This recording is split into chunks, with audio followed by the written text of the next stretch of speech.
अकोला शहरात अवैध सावकारीच्या तक्रारींच्या पार्श्वभूमीवर सहकार विभागाने मोठी कारवाई केली आहे।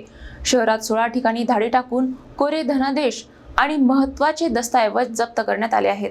अकोला शहरात वाढत्या अवैध सावकारीच्या तक्रारीनंतर सहकार विभागाने धडक कारवाई केली आहे। मंगळवारी 24 मार्च रोजी सहकार विभागाच्या पथकांनी एकाच वेळी शहरातील 16 ठिकाणी धाडी टाकल्या। या कारवाईत कोरे धनादेश, इसार पावत्या, बॉन्ड, खरेदी खत आणि इतर आक्षेपार्ह दस्तऐवज जप्त करण्यात आले आहेत। ही कारवाई जिल्हाधिकारी वर्षा मीना, जिल्हा पोलीस अधीक्षक अर्चिक चांडक, विभागीय सहनिबंधक गौतम वर्धन आणि जिल्हा उपनिबंधक गीतेशचंद्र साबळे यांच्या मार्गदर्शनाखाली करण्यात आली। महाराष्ट्र सावकारी अधिनियम 2014 अंतर्गत ही मोहीम राबविण्यात आली। सहकार विभागाच्या अकोला आणि वाशिम जिल्ह्यातील सुमारे 20 अधिकारी कर्मचाऱ्यांच्या पथकांनी तसेच पोलीस विभागाच्या मोठ्या फौजफाट्यासह हे धाडस सत्र पार पडले। जप्त करण्यात आलेल्या कागदपत्रांची सखोल चौकशी केल्यानंतर संबंधितांवर पुढील कारवाई करण्यात येणार असल्याची माहिती अधिकाऱ्यांकडून देण्यात आली आहे।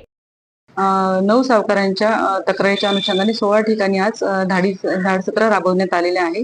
त्याच्यामध्ये सहकार विभागातील जवळपास 80 ते 90 कर्मचारी अधिकाऱ्यांचा समावेश होता। तसेच पोलीस विभागातील जवळपास 45 अधिकारी पोलीस यांचा सहभाग होता। तसेच विविध पंच यांचा सुद्धा समावेश होता आणि पुढील कारवाई आता त्याच्यामध्ये चौकशी अंती पडताळणीनंतर पुढील कारवाई प्रस्तावित करण्यात येईल।